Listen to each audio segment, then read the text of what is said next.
नमस्कार मित्र, मी डॉक्टर विजय Agarwal MMF hospital association तर्फे आपल्या सगळ्यांच्या आजच्या चर्चासत्रात स्वागत करतो. आपण मागच्या चर्चासत्रात पाहिलं होतं की वेदना आणि विना शस्त्रक्रिया वेदनांचं शमन कसं करता येईल या संदर्भात आपल्याकडे डॉक्टर काशीनाथ बांगर सर आले होते. आज सर परत आपल्याबरोबर उपस्थित आहेत. मी सरांचे स्वागत करतो. नमस्ते. आज आपण मणके आणि मणक्यांच्या आजार आणि त्या अनुषंगानं असणाऱ्या वेदना आणि त्यांचे उपचार याच्यावर सरांशी बोलणार आहोत. सर, माझा सगळ्यात पहिला प्रश्न, मणक्यातली नस दबते असं बऱ्याच आपण लोकांकडून ऐकतो, तर नक्की हे काय असतं आणि काय होतं हे? ओके, मणक्याची नस बेसिकली आपण हे पाहूया की मणक्याची शरीर रचना कशी असते. दोन मणके एकमेकांच्यावर बसवलेले असतात. त्या दोन मणक्याच्या मध्ये गादी असते. दोन मणक्याच्या मध्ये एक साधारणतः छोटी जागा असते, त्याच्यामध्ये स्पायनल कॉर्ड असतो आणि ती नसा दोन मणक्याच्या बाजूला निघते. ओके, आता दोन मणके, त्यामधली गादी किंवा बाजूचा जो स्केलेटन असतो, यापैकी कुठल्याही स्ट्रक्चरमध्ये जर काही चेंजेस झाले, ओव्हरग्रोथ झाली, तर ती बाजूला येणाऱ्या नसेवर दाबू शकते. आणि ह्याच्यात सगळ्यात जास्त कॉमन यंग पेशंट्समध्ये, म्हणजे जर तरुण वयात नस दबली असेल तर ती युजली गादी बाजूला सरकल्यामुळे दबलेली असते. आणि जर थोड्याशा जास्त वयाच्या लोकांच्या मध्ये जर ही नस दबली तर गादीमुळे किंवा बाजूच्या बोनमध्ये झालेल्या ग्रोथमुळे नसेला जागा कमी येते. बेसिकली नसेची जागा दुसऱ्या कुणीतरी ऑक्युपाय करते आणि ती नस तिथे दबली जाते. येस सर, मग अशा पेशंटमध्ये काय लक्षणं आढळतात? बेसिकली कुठली नस दबली आहे त्याच्यानुसार लक्षणं वेगवेगळी असतात. पहिली लक्षणं तर असतात की त्या भागातली मणका दुखतो. फॉर एक्झाम्पल, जर मानेतील नस दबली असेल तर मान दुखते, पाठीतील दबली असेल तर पाठ दुखू शकते. आणि ती नस ज्या भागाला जाते तो भाग दुखला जातो. उदाहरणार्थ, जर मानेतली नस दबली असेल तर खांदा दुखणे, दोन शोल्डरच्या मध्ये दुखणे, हात दुखणे, हाताला मुंग्या येणे, हाताची हालचाल कमी होणे, हातातली ताकद कमी वाटणे, हे हाताच्या बाबतीत होऊ शकते. आणि पायाच्या बाबतीत जर बघितलं तर कंबर दुखणे, पाय दुखणे आणि पायाला मुंग्या येणे, पायाची हालचाल कमी होणे, चालताना माणसाने लंगडत चालणे, अशी इत्यादी गोष्टी होऊ शकतात. जर खूप जास्त प्रमाणात नस दबली तर पायाची हालचाल कमी होणे, लघवी संडास न कळणं, हे सुद्धा असू शकतं. अच्छा, येस. मग अशा परिस्थितीमध्ये फिजिओथेरपी म्हणा किंवा गोळ्या औषधांनी म्हणा कितपत उपयोग होऊ शकतो? येस, उत्तर सोपं आहे की किती प्रमाणात नस दबली आहे त्या प्रमाणात त्याचा उपयोग होऊ शकतो. ओके, जर नस ही कमी प्रमाणात दबलेली असेल, जास्त त्रास होत नसेल रुग्णाला, तर साध्या साध्या गोळ्या औषधाने आणि फिजिओथेरपीने हे व्यवस्थित होतं. म्हणजे प्रत्येक वेळी नस दबली आहे म्हणून बापरे आता काहीतरी आकाश कोसळलंय असं म्हणायची आवश्यकता नाही. तर ही फिजिओथेरपीने आणि गोळ्याने अगदी सुरुवातीच्या काळातली नस ही दबली जाऊ शकते आणि त्याला आपण व्यवस्थित वेळ देऊ शकतो. म्हणजे अगदी घाबरून जाऊन इमिजिएट ऑपरेशन करायला लागणं किंवा काहीतरी करायला लागणं ह्याची आवश्यकता नाही. फक्त ताकद कमी झाली आहे किंवा लघवी संडास कळत नाहीये तर दॅट इज वन इंडिकेशन की जिथे तुम्ही इमिजिएटली हॉस्पिटलमध्ये जाऊन त्याची ट्रीटमेंट करा. पण हात दुखतो आहे, मान दुखते आहे, तर फार घाबरण्याची आवश्यकता नाही. सुरुवातीला नक्कीच फिजिओथेरपी आणि मेडिसिन यांचा वापर करू शकतो आपण अशा पेशंट्सवर. ज्या लोकांच्या मध्ये फिजिओथेरपी आणि औषधांचा उपयोग दिसत नाही त्याच्या मागे काय कारण असू शकतात? राईट, आता मी म्हटलं की युजली अशा पेशंटमध्ये सुरुवातीला तर आपण ही थेरपी वापरतो. पण जर नस थोडीशी जास्त दबली असेल तर यामध्ये युजली काय होतं की मग हे मेडिसिन्सला किंवा फिजिओथेरपीला रिस्पॉन्स देत नाही. मग अशा वेळी आपण सरळ त्या भागाचा MRI करून घेतो आणि MRI केल्यानंतर आपल्या लक्षात येतं की ही नस कुठल्या नंबरची नस किती प्रमाणात दबलेली आहे. आणि जेव्हा ती जास्त प्रमाणात दबलेली असते तेव्हा साहजिकच ही पेशंट्स फिजिओथेरपी आणि मेडिसिनला रिस्पॉन्स करत नाही. बरोबर. म्हणजे शेवटी तारतम्य बाळगूनच आपल्याला मेडिसिन द्यायची आहे, फिजिओथेरपी द्यायची आहे का दुसरी कुठली उपचार पद्धती करावी याचा निर्णय घ्यायला लागेल आणि त्याच्यासाठी CT MRI आदी करणं आपल्याला भाग राहील.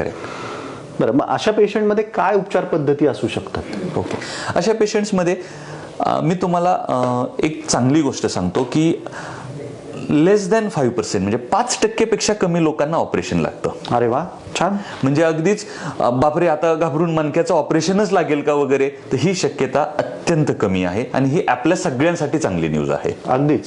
ह्यातले बरेच सारे पेशंट्स मेडिसिन्स आणि फिजिओथेरपीवर नीट होतात. ओके. आता जो मधला ग्रुप राहतो की ज्यांना ऑपरेशनची आवश्यकता नाहीये पण ट्रीटमेंट पण काम करत नाही, अशा पेशंट्सना आपण ती जॉईंट आणि ती नस त्याच्यावर काही इलेक्ट्रोमॅग्नेटिक चेंजेस करतो आयदर, किंवा काही रेडिओ फ्रिक्वेन्सी ॲब्लेजन नावाची ट्रीटमेंट वापरतो.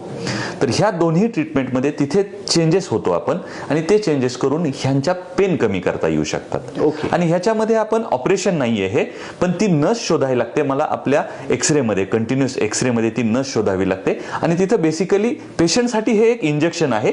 आपल्यासाठी आपण ते मशीनला अटॅच करून त्याचे वेगवेगळे चेंजेस वेगवेगळ्या टेम्परेचरला, नसेच्या परिस्थितीनुसार ते चेंजेस त्या टेम्परेचरला त्या वेळेला ऍडजस्ट करून तिथे चेंजेस करून घेतो. मग या उपचार पद्धतींचा प्रभाव किती दिवस राहतो? परमनंट सोल्युशन आहे, टेम्पररी सोल्युशन आहे का? It is depends on the patient. Right. खूप कॉमन क्वेश्चन आहे की डॉक्टर आमचा मणक्याचा प्रॉब्लेम आहे, हे उत्तर परमनंट आहे का? हे गोळ्या औषधं घेतले, ही रेडिओ फ्रिक्वेन्सी केली किंवा ऑपरेशन केलं की परमनंट आहे का? मणक्याच्या आजारावरील ट्रीटमेंट म्हणजे टायर पंक्चर काढण्यासारखं आहे. आज पंक्चर काढलं, आजचं पंक्चर नीट झालं, उद्या पंक्चर जर तुम्ही टायर नीट वापरलं नाही, टायर खराब झालं किंवा काटेरी रस्त्यातून चाललं तर परत पंक्चर होणार का? होऊ शकतं. आणि हा नियम मणक्यासाठी सगळ्या प्रकारच्या थेरपीमध्ये लागू शकतो, औषधापासून ते ऑपरेशन पर्यंत. बरं, मग हा टायर परत पंक्चर होऊ नये त्याच्यासाठी काय काळजी घ्यावी? राईट. मणक्याची आरोग्य राखण्यासाठी काही खूप छान काळजी घेणं आवश्यक आहे. एक पहिली गोष्ट म्हणजे लक्षात ठेवा, आपल्या ज्या दोन मणक्याची डिस्क असते त्या डिस्कचा बाहेरचा 1/3 पार्टलाच ब्लड जातं. आतल्या पार्टला ब्लड जात नाही. आतल्या पार्टला ब्लड डिफ्यूज होतं. ज्या लोकांचं डिफ्यूज होतं ते कसं होणार? आपण स्पंज एक इमॅजिन करा. स्पंज दाबला आणि सोडला की बाहेरचं पाणी ते सक आउट करतं आणि आतलं पाणी त्या वेळी बाहेर काढतं.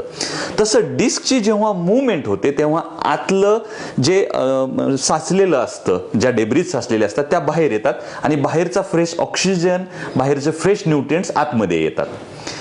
ह्या मुवमेंट्स केव्हा होतात? जेव्हा आपल्या हालचाली व्यवस्थित असतात, जेव्हा आपण रेग्युलर एक्झरसाइज करतो. सो रेग्युलर एक्झरसाइज करणं आपल्या मणक्यासाठी अत्यंत चांगलं आहे.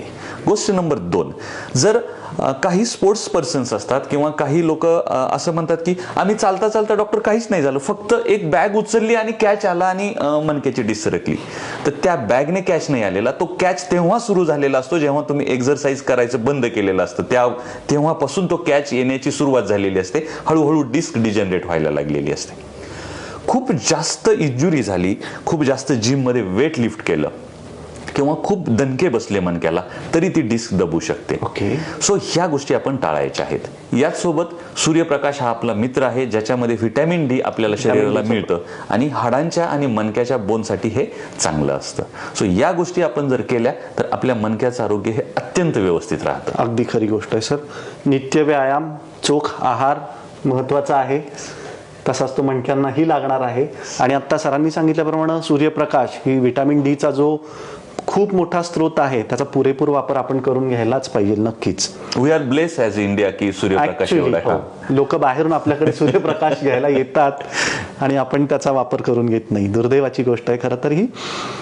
सर, आता या अशा प्रकारच्या पेशंटमध्ये समजा एखाद्या पेशंटला आपण जो मणक्याचा आजार म्हणतोय तर याच्यात त्याला लागणारं ऑपरेशन जर कोणी सजेस्ट केलेलं असेल तर ते आपल्याला टाळता येऊ शकतं का? ओके.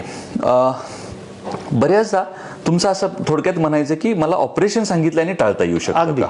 ओके. आता मी कुठली गोष्ट असताना ऑपरेशन करणं कंपल्सरी ते आहे ते सांगतो. हे व्यतिरिक्त बऱ्याच गोष्टी आपल्याला टाळता येतात. मी सुरुवातीला सांगितल्याप्रमाणे जर लघवी संडास कळत नसेल तर ऑपरेशन इमिजिएटली करणं आवश्यक आहे. हाताच्या प्रोग्रेसिव्ह विकनेस असेल, हाताचा किंवा पायाचा, म्हणजे हाताची हालचाल हळूहळू कमी व्हायला लागली, दिस इज अन इंडिकेशन जिथं विना शस्त्रक्रिया किंवा इथं तुम्ही काहीही करायचं नाही, पहिले ऑपरेशन करायचं आहे.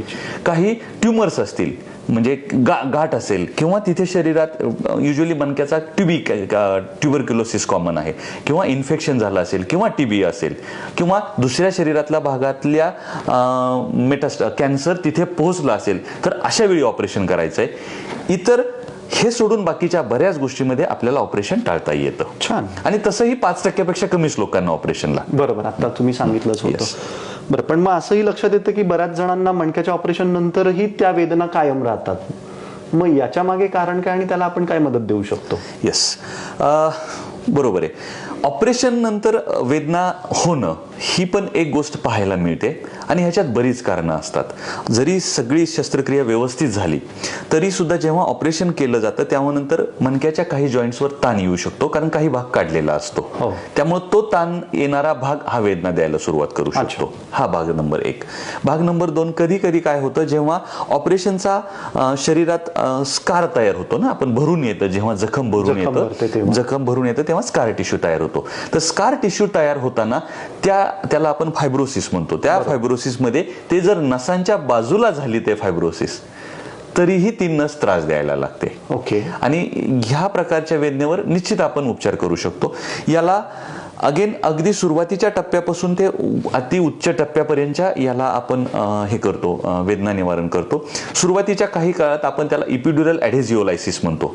म्हणजे जर स्कार टिश्यू तयार झालेला असेल तर तिथे आपण एक छोटा कॅथेटर टाकतो. हे ऑपरेशन नाहीये, पण तिथे एक छोटीशी नळी टाकतो आणि तो स्कार टिश्यू झालेला ब्रेक करतो. अच्छा. कंटिन्युअस एक्सरे मध्ये बघून तिथे काही औषध टाकतो, ज्या औषधाने सॉफ्ट टिश्यू डिझॉल्व्ह होऊन जातो. म्हणजे जो हायलेज नावाचा आपण औषध म्हणतो, ज्याच्यामध्ये फायब्रोसिस झालेलं आहे ते डिझॉल्व्ह होतं. ते डिझॉल्व्ह झालं की नस ऑटोमॅटिक मोकळी जाते. ज्या जॉईंटवर ताण आलेला असेल तो जॉईंट आपण शोधतो. बऱ्याच ऑपरेशन जर झालं असेल आणि रॉड्स टाकले असेल किंवा इन्स्ट्रुमेंट केले असेल तर MRI शक्य नसतो. अशा वेळी आपण CT स्कॅन करून त्या जॉईंट जो त्रास देणारा भाग आहे त्या भागाला रेडिओ फ्रिक्वेन्सी ॲब्लेजन करू शकतो. काही वेळा असं होतं की पुन्हा सर्जरी करणं हाही पर्याय असतो, पण काही पेशंट आपल्याकडे असे येतात की 2-3 वेळा सर्जरी केली आणि still pain persist, repeated surgery झालेली असते. अशा वेळी आपण अशा पेशंटला 2 अत्यंत हाय एंड प्रोसिजर करू शकतो. एक आहे स्पायनल कॉर्ड स्टिम्युलेटर. स्पायनल कॉर्ड स्टिम्युलेटर म्हणजे मित्रांनो तुम्ही ऐकलं असेल की पेसमेकर जसा हार्टचा ऐकलेला आहे तसाच मणक्याचा एक भाग असतो जो पेसमेकरच्या उलट काम करतो, म्हणजे वेदना दाबतो. ओके. तो आपण पाठीच्या मणक्यात बसतो. एक छोटी शस्त्रक्रिया मात्र याच्यासाठी करावी लागते. आणि याच्या पुढेही जाऊन जर हे नाही काम झालं तर आपण मणक्यामध्ये काही इंजेक्शन्स देतो आणि तो जो पंप आहे तो शरीराच्या पोटाच्या खाली बसून ठेवतो, ज्याच्यामधून विशिष्ट औषधं आपण त्या नसेला कंटिन्युअस जातील हे बघतो आणि 6-6 महिन्याने ती औषधं आपण वरच्यावरून टॉपअप करत जाऊ. मोबाईल जसा रिचार्ज करतो 1 दिवसाला, तसं हे 6 महिने 1 वर्षाला आपण रिचार्ज किंवा टॉपअप करू शकतो. म्हणजे हे थोडक्यात आता जे इन्सुलिन थेरपी चालू आहे त्या पद्धतीत. राईट. इन्सुलिन पंप जसा आहे तसाच इंट्राथिकल पंप असतो. फक्त हा त्याच पेशंटसाठी आहे ज्यांच्या खूप स्पाइन सर्जरी झालेल्या आहेत आणि किंवा असे पेशंट्स अनफिट आहेत पुढच्या स्पाइन सर्जरीसाठी आणि त्यांच्या काही विशिष्ट प्रमाणात टेस्ट करून आपण हे त्या पेशंटला निश्चित त्याचा फायदा देऊ शकतो. सर, आता आपण अनफिटचा विषय काढला आहे, तर कोण पेशंट ह्याच्यासाठी फिट आहेत आणि कोण अनफिट आहेत? ओके. बेसिकली अनफिट आपण नेहमी हे बघतो की रिस्क बेनिफिट रेशो, आपल्या मेडिकल वैद्यकीय क्षेत्रामध्ये त्याला आपण म्हणतो की रिस्क बेनिफिट रेशो किती आहे. फॉर एक्झाम्पल, एखाद्या पेशंटचं हार्ट 10% काम करत आहे आणि अशा पेशंटला मणका दुखतो आहे आणि अशा पेशंटला ऑपरेशन करणं जर करायचं असेल तर जीवाची रिस्क वर्सेस मणक्याची रिस्क, भुलीतून होणारी रिस्क किंवा ऑपरेशनच्या दरम्यान जीवाला लागणारा धोका, ह्या आपण एकमेकांच्या अगेन्स्ट कॅच करतो. आणि जेव्हा असं लक्षात येतं की जीवाची रिस्क ही खूप जास्त आहे बेनिफिटपेक्षा, तेव्हा आपण अशा पेशंटला म्हणतो की शक्यतो अनफिट आहे हे पेशंट, हात लावू नये. म्हणजे मेजर भूल देऊन काही जीवाला धोका होण्यापेक्षा विदाऊट सर्जरी काही होतंय का ते बघावं. अशा पेशंटमध्ये ही थेरपी वापरणं अशा पेशंटला येस. ठीक आहे. म्हणजे हाय रिस्क पेशंटसाठी एक छान वरदान म्हणून आपल्याला नक्कीच हाताला आहे आत्ता. तर सर, कालच्या सेशनमध्ये आणि आजच्या सेशनमध्ये आपण जे काही बोललो याच्यात बऱ्याचदा आपण उल्लेख केलात की वेगवेगळ्या मशिनरीज आपल्याला लागतात, वेगवेगळे टेक्निक्स आपण वापरता. तर मग या सगळ्यांचा वापर आता आपण जिथे काम करताय, जोशी हॉस्पिटल, रत्ना हॉस्पिटल, तिथे कितपत सढळ हाताने या गोष्टींचा वापर होतो? ऍक्च्युली आय एम फॉर्च्युनेट कारण आपण ह्या सगळ्या गोष्टी जोशी आणि रत्नामध्ये करतो बेसिकली. आणि ह्या एक गोष्ट मला विशेष अभिमानाने सांगावी वाटते की ह्या सगळ्या जागतिक दर्जाच्या गोष्टी आपण इथे अवेलेबल करून देतो आहोत. आणि ह्याच्यासाठी म्हणजे गव्हर्नमेंटने पण आपल्याला साथ दिलेली आहे. ज्या गोष्टी तिथे येतात त्या इझिली आपल्याकडे इथे आपण प्रोक्युअर करू शकतो. आणि हॉस्पिटलने पण, मॅनेजमेंटने, तुम्ही सगळ्या लोकांनी साथ दिली की त्या आपण इथे सढळ हाताने वापरू शकतो. त्यामुळे इथं आपण ह्या सगळ्या वर्ल्ड स्टँडर्डच्या गोष्टी वापरतो निश्चितच. तर मित्र, पाहिलं, कुठलीही वेदना जी आहे ती शमन करण्यासाठी केवळ आता औषधं, इंजेक्शन आणि शस्त्रक्रिया याच्यावरती अवलंबून न राहता विना शस्त्रक्रिया देखील आपण वेदनांचं शमन करू शकतो. आणि त्याच्यासाठी आपल्याकडे डॉक्टर काशीनाथ बांगर सरांसारखे तज्ज्ञ उपलब्ध आहेत. सर, आज आपण इथे आलात आणि याबद्दल मार्गदर्शन केलं त्याबद्दल मी आपले पुन्हा एकदा आभार मानतो. थँक्यू. धन्यवाद मित्रांनो.